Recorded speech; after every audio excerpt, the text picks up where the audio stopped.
상하이 종합지수가 지난 18일 6% 넘게 폭락하는 등 중국 증시가 다시 크게 흔들리면서 중국 펀드의 수익률도 나빠지고 있습니다. 미련 없이 떠나야 할지 매수 기회로 삼아야 할지 펀드 투자자들의 고민이 깊어지고 있는데요. 중국 펀드 현 상황과 앞으로의 전망까지 보도국 이보경 기자와 함께 살펴보겠습니다. 안녕하세요. 안녕하세요.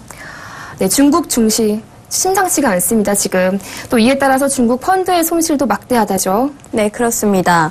최근 출렁이고 있는 중국 증시가 중국 펀드에까지 악재로 작용하고 있습니다.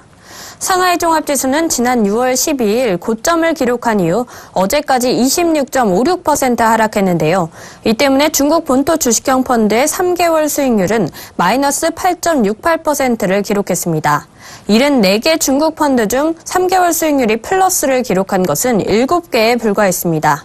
상하이 종합지수가 작년 하반기부터 올해 6월까지 워낙 고공행진을 이어갔습니다. 덕분에 중국 펀드의 6개월 1년 수익률은 아직 15%, 63.69%로 양호한 편입니다.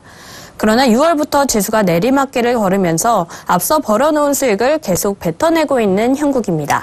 네, 이렇게 수익률이 계속 낮아지다 보니까 돈도 많이 빠져나갔다고 하던데요. 네, 그렇습니다.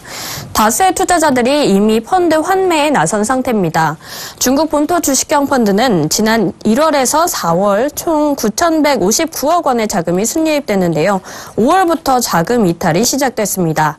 5월에서 7월에는 각각 756억 원, 1,592억 원, 90억 원의 자금이 이탈했습니다. 그리고 이달에도 395억 원의 자금이 빠져나갔습니다. 그렇다면 앞으로 이 중국 펀드 투자 전략 어떻게 가져가야 합니까? 네, 펀드 수익률은 주식 수익률과 직접적으로 연관이 있기 때문에 중국 주식의 방향성을 판단하는 것이 굉장히 중요한데요. 중국 증시의 향후 방향성을 놓고 전문가들의 전망이 엇갈리고 있습니다. 우선 중국 증시가 이미 많이 빠졌기 때문에 바닥이라는 분석부터 보시겠습니다.